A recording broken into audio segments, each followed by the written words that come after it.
So we're going to be reviewing part 2 for your post-test. It starts at number 15 on the review packet. There are some extra problems that the wonderful Mrs. Hoffbauer snuck into these slides. So for the sake of time, we're going to skip the warm-up problems. I'm just a little worried about actually finishing the review in time, because I blab, you know. So we can come back to these if you guys want more practice with solving equations.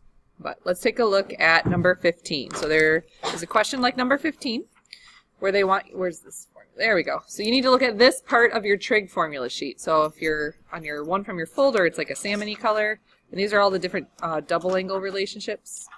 And we're not really going to be using the half angle relationships at all, so you can kind of ignore those. But these dudes are the ones you need to look at. And most specifically, these guys right here. So that very first question, number 15, it says 2 sine 6x cosine 6x. So when I look at my formula sheet, you have this version of it right now, and you're going to go back and give me the collapsed version of it. So the collapsed version of it says sine of 2 theta. So when I look, whoops, wrong way. When I look at your problem, and I go to write down the simplified version of it, it's sine of 2 theta. Well, who's the theta? Who's the angle inside of the sine and cosine? Yeah, it's a weird 6x. So technically speaking, this is correct, but what would normal humans say to this? They would say you can simplify that to sine of 12x. So that's taking the double angle formula and collapsing it back into the simplified version. So the next one is another double angle formula, but I think that's one of our, isn't that our cosine one? Oops, I have a very short memory span today. All right, 2 cosine 3 theta minus 1. So I'm looking at this guy, which when we collapse it back, remember cosine was the weird one where a whole bunch of them just collapse back to cosine 2 theta. So, wrong way again. So when I go here, I'm going to go to simplify. I'm going to say it's cosine of 2 theta. You just tell me who this theta is. Who's the angle that's inside of the function? 3 theta. Again, technically that's correct, but a normal human would simplify that and say it's cosine of 6 theta. So these are going to be the kind where you just collapse back into the simplified form. You don't have to do any extra evaluation at this point, and that's the end. So those are very quick questions, in my opinion, when it comes to the test. I know we're looking at this packet going, she's going to think I'm going to finish this in 40 whatever minutes. She's crazy. I think you will, guys. The conics are the part where you can lose some time if you don't know what you're doing. So when we get to the conics, let's talk. So this is all one question, this next chunk. They have the cosine of x minus 3 pi over 2, and they want me to expand it properly using the appropriate identity. So I think the way they kind of walk you through the problem on the test is they ask you, like, well, what identity did you use? So if you forgot it, this is that cosine, cosine, sine, sine stuff. Go look at your formula sheet. How does cosine of a minus b expand? It's the cosine of a times the cosine of b, and then plus cosine, cosine, sine, sine, sine of a times sine of b. Do I have the right identity? That'd be embarrassing if it's the wrong one. Yeah, I think we're good. So putting in the appropriate angles now, that would be the cosine of x times the cosine of 3 pi over 2 plus the sine of x times the sine at 3 pi over 2. So at this point, if you're feeling a little frazzled, you go to your unit circle and you check out the value for cosine and sine at 3 pi over 2, which is this guy down here. So this is 0, negative 1. So the cosine value is 0 and the sine value is negative 1. So cosine times nothing, this whole term's going to wipe out, and then sine times negative 1, this is going to simplify to the negative sine of x. So that is the simplification that we would get on this question. However, look at the follow-up question. It says, carefully, that's not a good word to see on a math test, carefully choose all capitalized expressions that are equivalent to this. So clearly this one's good. That's the one we just found. But do you guys remember something about sine? Whether it's even or odd? Sine is odd. Sine is odd. Yeah. It is 50-50. So here, this is your moment. Ready? What's cosine? Even, yes. So since sine is odd, the odd relationship says that if you take sine of negative x, it's the same thing as throwing the negative out in front of your function. So this works in reverse as well. So negative sine x is the same thing as sine of negative x. So as I look through my choices, is there another one here that works? Yeah, this guy here. So we're going to be choosing possibly more than one answer, and that's going to be the same way on your test. So as the wonderful Anna was explaining to us, what about cosine? Since cosine is even, what happens when you throw a negative into the cosine function? It just magically goes away, right? So this becomes cosine of x. So keep that relationship in mind for your test also. Sine is odd, cosine's even. All right, formulas, formulas, formulas. Okay, this is that question. You saw this on a test a while ago. It's been a few months. But this is all one question, and we're trying to walk you through it. So don't panic like, oh my gosh, this question is so long. It's just me helping you set up your work. So the first thing is we have alpha and we have beta, and I want you to set up the ratios. And of course, they don't give you all parts of the triangle because you all know Pythagorean theorem, I think. You actually did pretty well on Pythagorean theorem yesterday in the test. You know what some of us didn't do well on? Tangent. Do you know how many kids I had to mark wrong because you set up your tangent ratio upside down? Tangent. What's tangent? Now I'm nervous. Someone tell me. The opposite over adjacent's a fine answer. Because according to some of you, it's the opposite of that. That was sad. Let's not do that anymore. Okay, so the sine of alpha. Well, you'd have to find the radius or the hypotenuse here, but it is a 25. This is a 7, 24, 25 Pythagorean triple. And then this one here in the first quadrant is going to be a positive 12. 5, 12, 13, or you could do Pythagorean theorem. Sine of alpha. Let's talk about this guy. The sine ratio would be 7 over 25. The cosine ratio would be negative 24 over 25. And then let's talk about beta over here. The sine ratio would be 5 over 12. No, 13. And the cosine ratio would be 12 over 13. So this next question, I just want you to pull the identity right off the formula sheet and tell me which one you're using.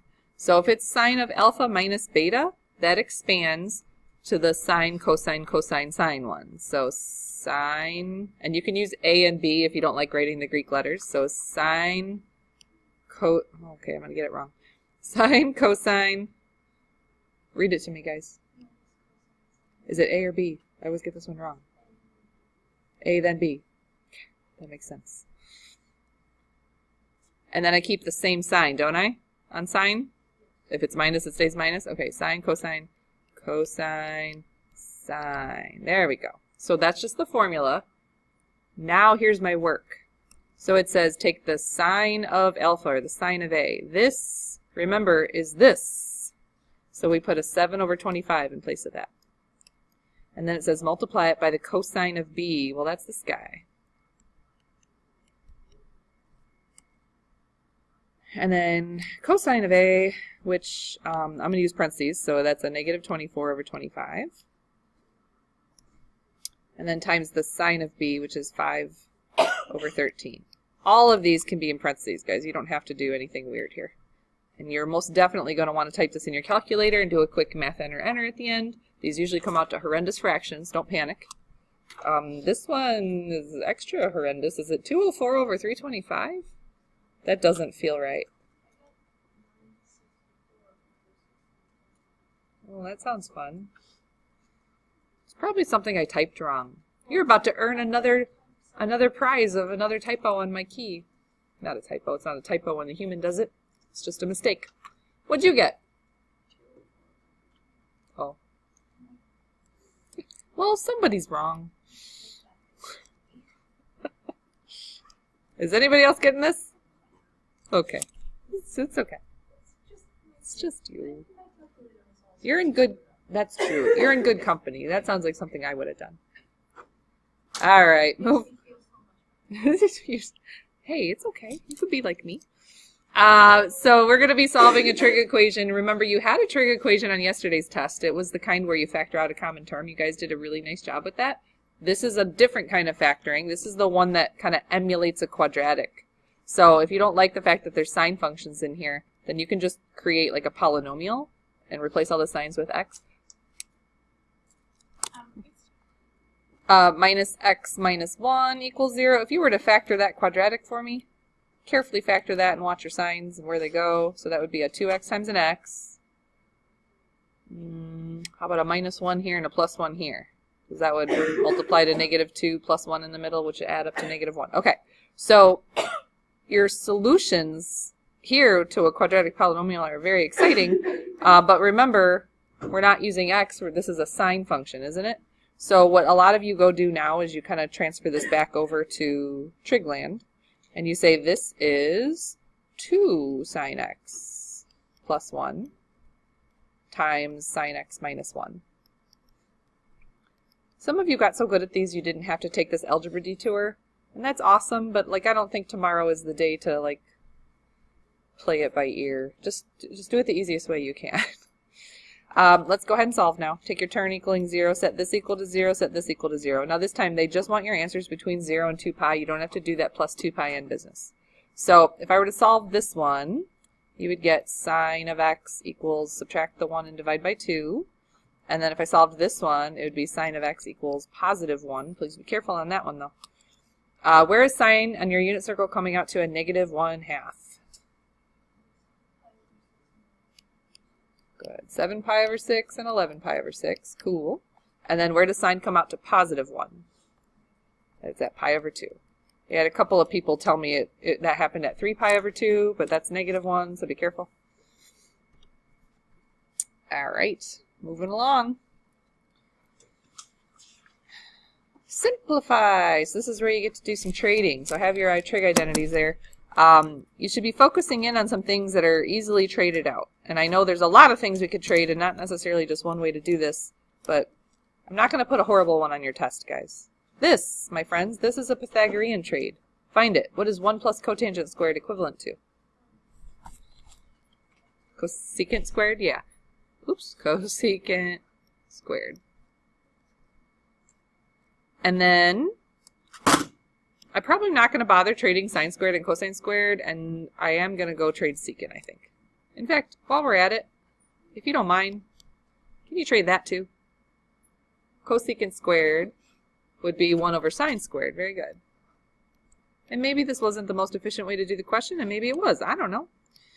So we have sine squared. Oh, that's nice. That cancels. We have cosine squared. And then you guys were going to trade secant for 1 over cosine. So, yep, these are gone.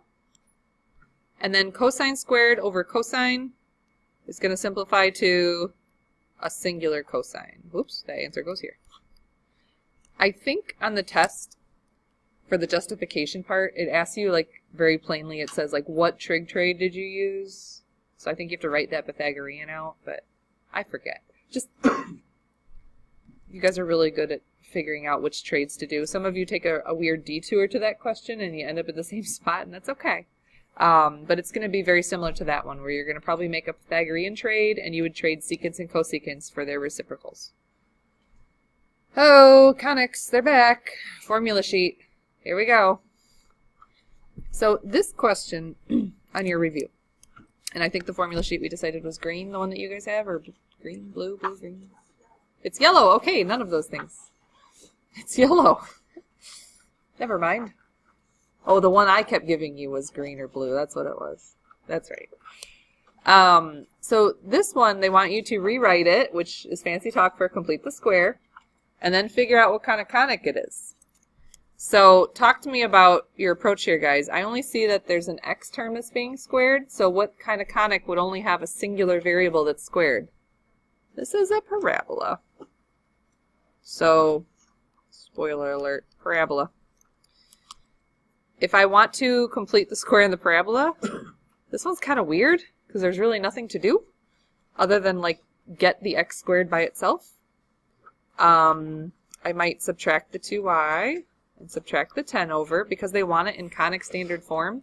And if you look at a parabola, this is what the parabola standard form looks like. Right? So I'm supposed to do that, which I think we're kind of there. Like, if you want to trade x squared for x minus 0 squared, you can, because this is way weirder than the one on your test. The one on your test looks like this. We'll get to that in a minute. The other thing you have to do for conic form here, So you'd have to factor out this value. What's the common factor there? A -2. And if you took out a -2, that would leave you with y plus 5. So the reason I did want to kind of go through how to do that is because when you factor that -2 out, if there's a question coming up where we have to talk about the value, we have to figure out the value of p for the parabola, and that number in front, remember, is 4 times p, so you do have to remember how to work with that number. But this isn't one of those questions on your test. The one on your test looks a whole lot like this. This is, sorry, weird print. X squared minus 25y squared minus 100 equals 0. And they want me to manipulate this so it looks like one of our conic friends. Anyone want to take a stab at what kind of conic this is? It's got x and y squared. They have different size coefficients. And there's a minus sign between the x and the y. So this must be a hyperbola. Now, the first thing you'd want to do is move the 100 over. And then none of our conics, the hyperbolas or ellipses, end with 100 on the end. So then you got to come through and divide everybody by 100 so it equals a 1. So this ends up being x squared over 100. This reduces to a 1/4, so it's y squared over 4 equals 1. And now we can clearly see that, yes, this is indeed a hyperbola. We didn't even have to complete the square on that one because it's centered at 0, 0. And Mrs. Hofbauer was very kind to you. That is very, very closely related to the one on your test. Okay? Good luck. So you see what I'm saying? How, yes, these problems look really huge, but they go fast, especially if you know what you're doing. So this kind is what when you have x squared plus y squared? This is our ellipse, yes. So keep that in mind as you progress through your formulas. Make sure you're looking at the right formula on your card. The center should be something that we could just look at because it's already factored. So remember, everything's got built-in negatives and conics. So your center is at +3, -2. Centers are always at HK, XY.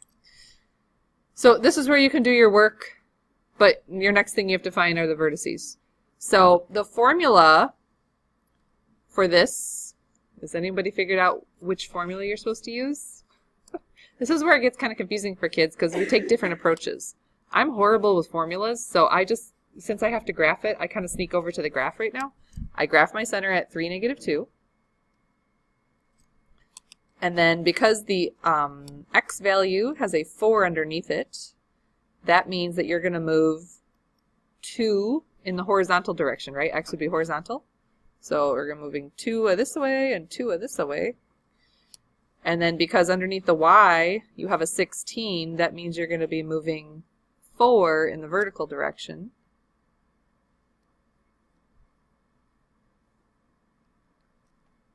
And this is what, oh, okay. Oh, right, sure. So that's kind of what an ellipse looks like. But they did specifically ask me for the vertices and not the co-vertices. So this is a vertical ellipse, and the formula for finding vertices on a vertical ellipse would be, let's see, h, k plus and minus a. I think for a lot of kids it gets really confusing for who's a, who's h, who's k. So I think going to the graph might be the best approach for this question. You guys already kind of figured out where the vertices are. So even if you didn't use your formula, can you just read off the graph? Even my crappy graph? 3, 2 and 3, -6. By the way, who's a? Remember, order can flip around. So 4 is your a value, isn't it? It's the larger axes. And this must be the b value. 2 is the b value. All right, so foci. That's the other thing we're supposed to find. And foci are located along that major axis. The formula for this kind of ellipse for a foci would be h, k plus and minus c. Well, I have a bit of a problem, guys. We haven't found c yet. So let's go find c. What's the formula for an ellipse? I'm going to go ahead and square root it. A squared minus b squared. This is one of those lovely times in math where they switch the sign somewhere in your formula work. So a squared minus b squared would be the square root of 16 minus 4, which is 12. You're supposed to leave that as a reduced radical, guys. So what's square root of 12 broken down? Yeah, 2 square roots of 3. So that's the value for C. So technically speaking, when you guys go to give me the foci, you can leave it as 3 comma -2 plus and minus 2 square roots of 3. And I am okie dokie. If it's ugly, if you just leave it like that. But if it's nice, if it ends up being like 2 plus and minus 4, I expect you guys to give me the 2 answers, 2 plus 4 and 2 minus 4. Okay? I think it's nice on your test. That's the only reason I bring that up. So make sure you go further and give me the 2 points. Okay, so here we have a hyperbola. It's got vertices at 3, 0 and -3, 0, and then here's some equations of asymptotes. I know the equations for the asymptotes are clues for helping me find A and B, but right now I'm kind of stuck because I don't know what kind of hyperbola I have because I can't visualize it, so I'm just going to draw it out real quick. If your vertices are at 3, 0 and -3, 0, oops, pretend, it's going to look like this. Like a spider. It looks horrible. So it's a half-legged spider. This hyperbola is horizontal. So look at your formulas for the horizontal hyperbola. And talk to me about what these coefficients represent. The slope. Is it A over B or B over A? B over A? Now, we do have to be a little nervous, though, because remember, sometimes slope ratios reduce. So, like, it might be where B is 5 and A is 3. Or it could be 10 over 6 that got reduced, or 15 over 9 that got reduced. So, we kind of have to do a little bit more work here, guys. The center should be painfully obvious to you, and if it's not, you could always use midpoint, but what's in the middle of -3 and 3? 0, 0. Well, that's nice. A is defined as the distance from your center to either one of your vertices. So from 0, 0 to 3, that is a distance of 3. Well, guys, that kind of solves the mystery of whether this is reduced or not. Is this one been reduced? No. A is just 3. We just figured that out. So you don't have to do any more work. You know what B is. You're staring at it. It's 5. They want to know what direction it opens, so you can write horizontal. You can write left, right. Just something that indicates horizontal.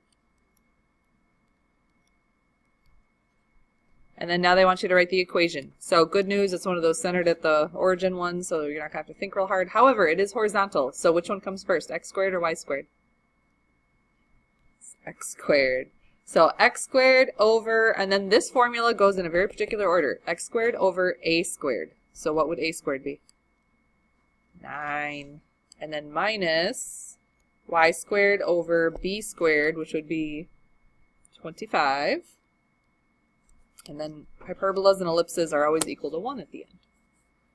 So if I put it that way on the review where the asymptotes don't reduce, the slope doesn't reduce, you can probably assume it's that way on the test too. But as you work through the problem, you're going to stumble upon the fact that that is true. So don't panic. All these questions are designed for you to work through them and like not get stuck. This question's a fun one. There's 2 mysterious parabolas. One's drawn for you and one's not. So I'm sure you can imagine, for me, because I'm a drawer. Yes, obviously, my drawings are so beautiful. I'm a visualizer. That's probably a better word for it. I'm going to need some sort of a drawing on B. And it's not going to be pretty, but at least if I know what direction it's opening and what it looks like, that'll help me out. Can you guys talk to me about what's going on in this parabola, starting with where the vertex is located?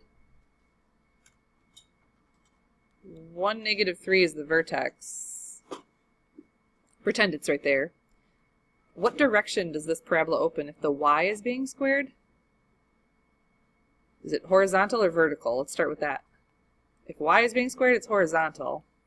And does it open to the right or to the left if this number, this 4p thing, is positive? Yeah, it's going to open to the right. And I don't know how fat this parabola is, and I don't care. Because they don't really ask me about that, I don't think. So I kind of spoiled it for you. I told you that this was 4p. Remember in the formula for parabolas, the number in front of the factor that doesn't have the squared on it is 4 times p. We'll come back to that in a moment. Which parabola has the vertex with a greater y value? Well, this guy's vertex is -3 for the y value. And this dude's vertex is, let's see, 3, -4, so it's -4. Okay, don't feel me now, guys. Which one's greater, -3 or -4? -3 is greater, so parabola B has a greater y value there.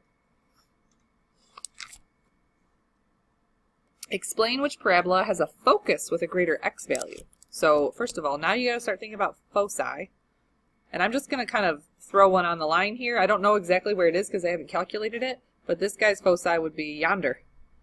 It would be after the number 1. It'd be like 1 point something-ish. Right?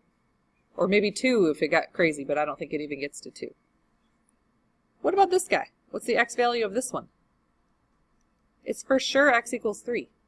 And this one, I haven't calculated yet, but if you did a good job of graphing, you would probably stumble upon the fact that this one is obviously going to be larger. However, maybe I'm paranoid, because I am. Let's do a little calculation, guys. Let's find p. So right here, 4p is equal to 1/8. Can you quick calculate for me what p is? Now, if you divide by 4 or multiply by 1/4, 1/8 times 1/4 is 1/32. It's tiny. What decimal is 1/32, by the way? Someone get that decimal for me?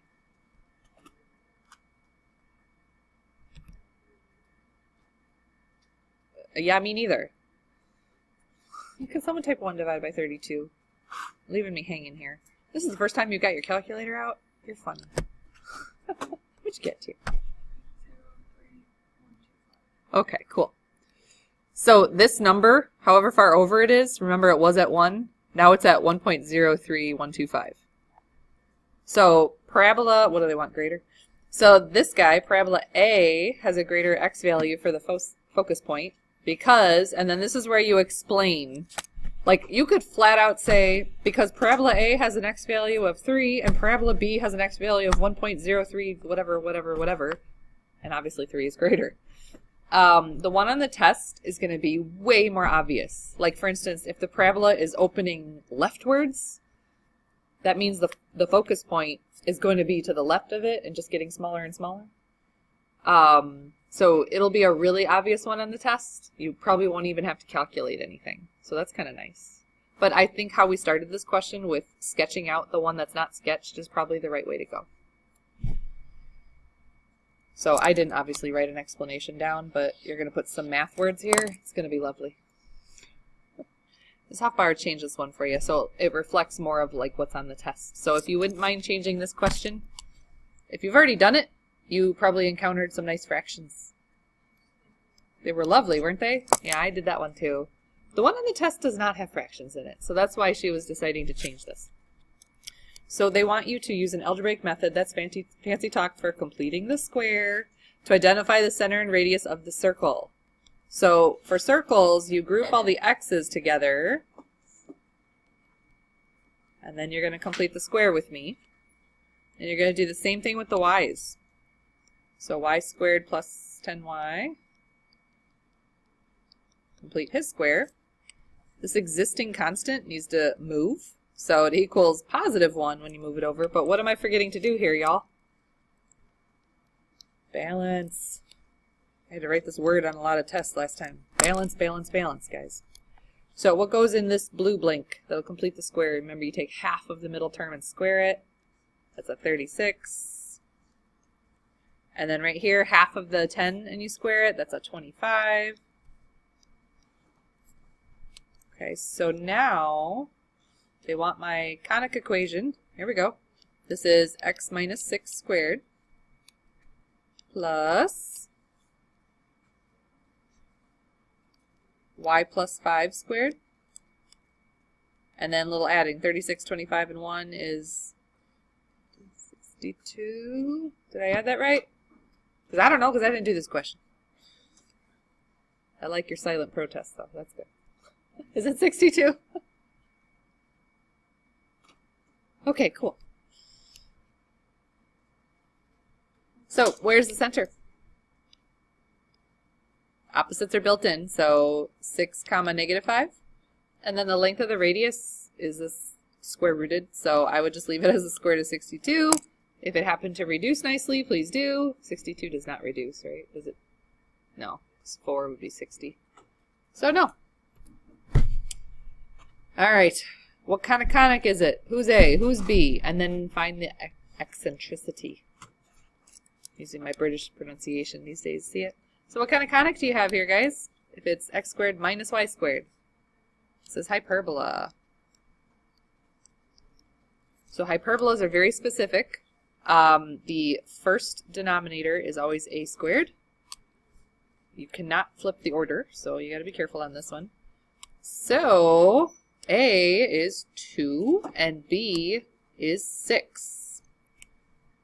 Then I want you to find eccentricity, which is defined as c over a. So we don't have c. How do you find c? Pythagorean theorem-ish, yeah. So this time it's a squared plus b squared.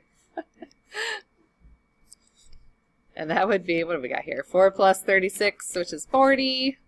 And remember, I prefer decimals when you go to get eccentricity, guys. So for now, I'm just going to leave it as the square root of 40.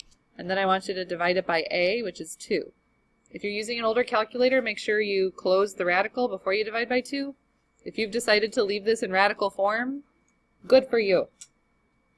It reduces to square root of 10 if you're like that kid who wants a really pretty answer. Otherwise, it's 3. I don't know. What is it? 16. Okay. 3.16 is the eccentricity. I did. Was that hard for you? It was like painful. Because I get it. I personally don't prefer decimals because that means I had to actively grab my calculator, which is like more work in my mind, but whatever. So where are we at on time, guys? You're going to tell me the bell's about to ring and I'm going to freak out. 11 minutes. Awesome. Okay. So hyperbolas, do they have eccentricity that could be a 3? Like, does that match up to what's on your formula card? I think they do. Hyperbolas are greater than 1. What are ellipses for eccentricity? 1. Between 0 and 1. Parabolas are 1. That's what we're thinking. And circles are 0. Okay, so keep that in mind. Now all this new stuff, and I feel really bad that we didn't get a chance to test this yet, so hopefully you've been doing your homework on these and this will go very quickly. You got lots of formulas. I don't think I've actually given you a formula card on this though, have I? Oh, I have? Oh, yeah, it's on the green guy from a long time ago. We reversed the order of some of our curriculum, so you're going to get fresh formula sheets. Don't worry about that. But those are the same formulas you're going to be getting. So this first one says, what does it say? Write the explicit formula and the recursive formula for the sequence. And it doesn't say what kind of sequence it is, so you guys tell me what's happening each time as they move from term to term to term. They're subtracting 20, so this is a common 50. You convinced me. You're subtracting 50 each time. So it's a arithmetic sequence. So when I ask for explicit, I'm just going to pull this right into the arithmetic formula, and I am not going to do any simplifying because I'm on a time crunch, right? So the explicit formula for arithmetic says first term, which is 220, and then you're supposed to add the common difference, but I'm not going to say plus a negative, so I'm just going to say minus 50 times n minus 1, and then I'm going to walk away from that part because there's no point in you simplifying, guys. It doesn't say to simplify, so don't do it. Now let's talk about recursion. If I'm coming up with the recursive formula, that means you have to use that weird previous term thing. How do you write the previous term again? A sub n minus 1. So it says take the previous term and do what with it? Subtract 50. But then there's one more part to a recursive formula. You have to tell me where to start the formula. So you have to tell me if a sub 1 equals 220. So there's really no simplifying and work to do there. You just have to understand how the formulas work. This one says find the fifth term. Well, guys, there's a lot of ways you can do it. Your job is to find the quickest, simplest way. Can't you just plug in a 5? Oops, a 5, not a 1. So in your home screen of your calculator, just use parentheses. And then you can say to the 5 minus 1 power, or you could talk like a normal human and call that the 4th power. That works too. Did you get 64? So that should be an incredibly fast question. Very quick, just direct evaluation. And now we have a summation formula. And it says determine if this is arithmetic or geometric, and then tell me what the sum is. So it's up to you how you determine whether it's arithmetic or geometric. If I was you, I would just list out the first couple terms, and then go, oh, well, clearly it's this. because maybe you guys aren't familiar with whether it's arithmetic or geometric right now based on the shape or the type of function it is. So if you plug in a 1, you get 3 times 1 plus 2, which is 5. If you plug in a 2, you get 3 times 2, 6, plus 2, which is 8. If you plug in a 3, you get 11. So now, you tell me, is this arithmetic or geometric? Or neither, I guess, could be another option. But you're doing what to hop from term to term to term? You're adding 3 each time, so this is an arithmetic sequence. And then when you decide to sum them together, it's up to you. You actually are almost there. You only got to find 2 more terms, and you're welcome to just find them and add them up. This is the first, second, third. You need the 4th and the 5th term still. The other option is to do, well, let's just hurry up and figure this out. 14, 17. So you can just add them up. This one's really small. Or you can go sum of the sequence. Remember this guy? So you can be in any mode. You can be in function or sequence mode. It doesn't matter. Your variable will change depending on what mode you're in. Either way, what'd you get? Is it 55? Cool. So I don't really know if some of the sequence was a time saver on that question because you're kind of already there. So keep that in mind. This one, they use the word common ratio. I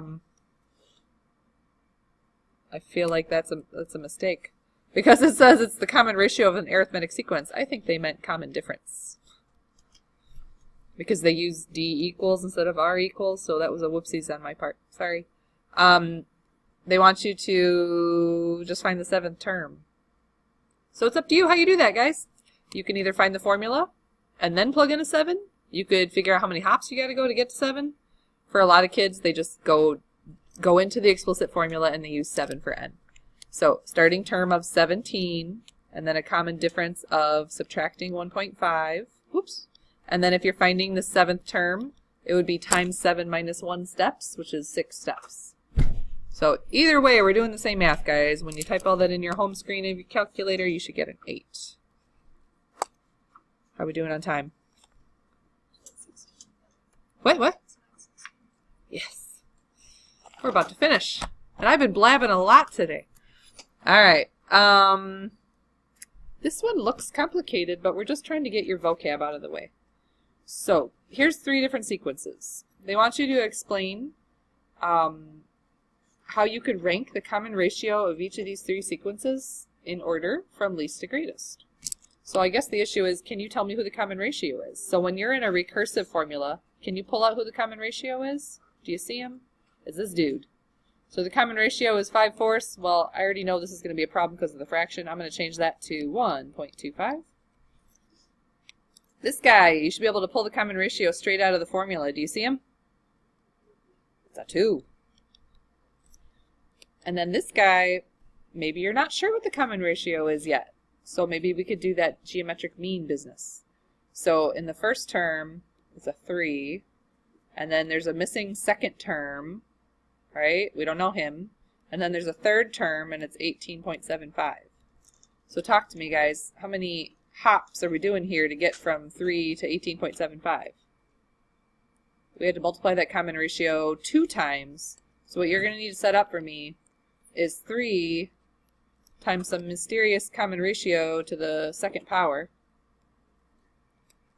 equals 18.75. So divide both sides by 3.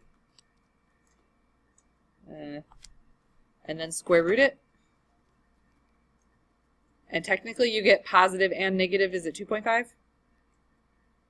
Okay. 18.75 divided by 3 and then square rooting that. So this is where a lot of kids panic and they're like, wait, is it positive or negative? And the answer is it doesn't matter.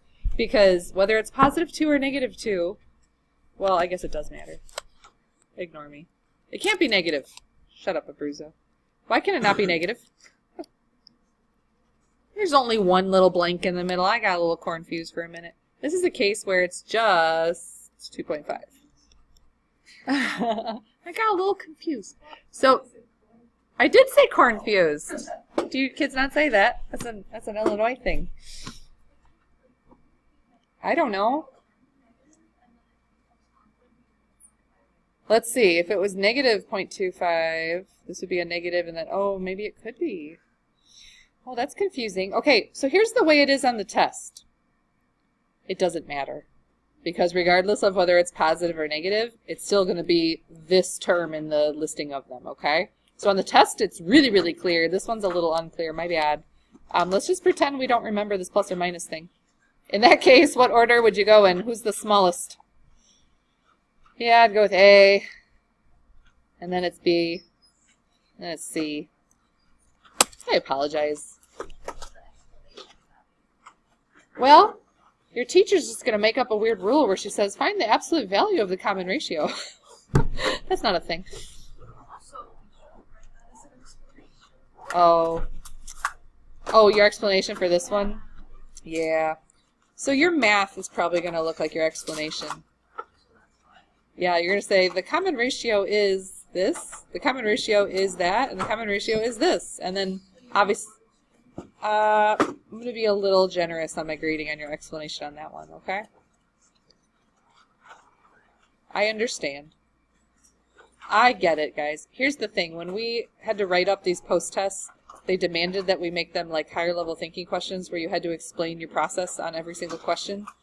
And sometimes in math, math is its own explanation, isn't it? That's the beautiful thing about math, right? All right, y'all, good luck. Return your books to me.